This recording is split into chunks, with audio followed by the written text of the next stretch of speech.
The NDP leader, Ed Broadbent, is the first party leader to take this election campaign to Canada's north.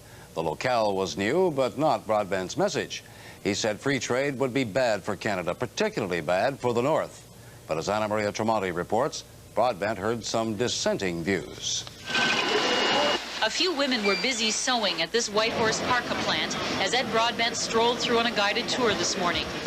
Lovely shades, eh? But as Broadbent watched the workers, the company vice president was telling reporters how difficult it is to ship his goods across the border to Alaska. I guess so. Just going through customs, that's what makes it all the time. You have to, everything has to be itemized, and it just takes so long. Burkle says he's willing to give free trade a try. Last night, demonstrators in favor of free trade carried their placards to the lodge where Broadbent was to speak. Canadians are competitive enough that we can compete with anyone, including the Americans. I think they're trying to scare people into, voting against the free trade deal. They were so busy explaining their views to reporters, they missed Broadbent's arrival. Hey!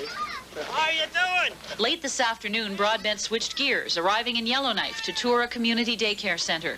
Broadbent pledged $25 million to pay for special daycare needs. It is clear that child care needs are different here from the situation in fishing outports in Newfoundland or downtown Montreal. The NDP has already promised to create 200,000 daycare spaces within 4 years. This latest promise brings their total daycare spending to $2.5 billion. Anna Maria Tremonti, CBC News, Yellowknife. It was a feisty John Turner campaigning today at the University of British Columbia. Several people in his audience were openly hostile, but the hostility only seemed to make Turner stronger. Keith Bogue reports. It was the young Liberals at the University of British Columbia who invited Turner here, but it was by no means a solidly Liberal audience which turned out to meet him.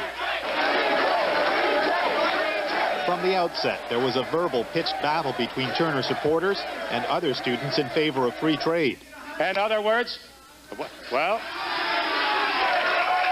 Turner usually enjoys these question and answer sessions with students. But this time he was heckled and he hit back. So far in this election, we've had images and polls and market surveys and what are the code words that are going to tempt Canadians to vote for you. I have been dealing with the one issue that counts, the future of my country, and I want you to think about it. The more the heckling continued, the smoother and more confident Turner appeared. We happen to think that Canadians are now mature enough and that we're skillful enough and that we're resourceful enough, and that we're tough enough that we can make our own decisions for our own choices, for our own future, in our own way. That's what it was arguably the best performance Turner has given since the campaign began. He fought off most of the heckling about free trade. But as he left the hall, he was followed by taunts that the Liberal Party is headed for oblivion. After the election, there will be no two-party system. In spite of his strong performance today, Turner still has to deal with problems within his own campaign team. From the beginning, he has dodged questions about his policy on abortion, even though some of his closest advisors talk openly with reporters about it. And there are divisions within the party itself about whether he should even announce a policy on abortion in this campaign.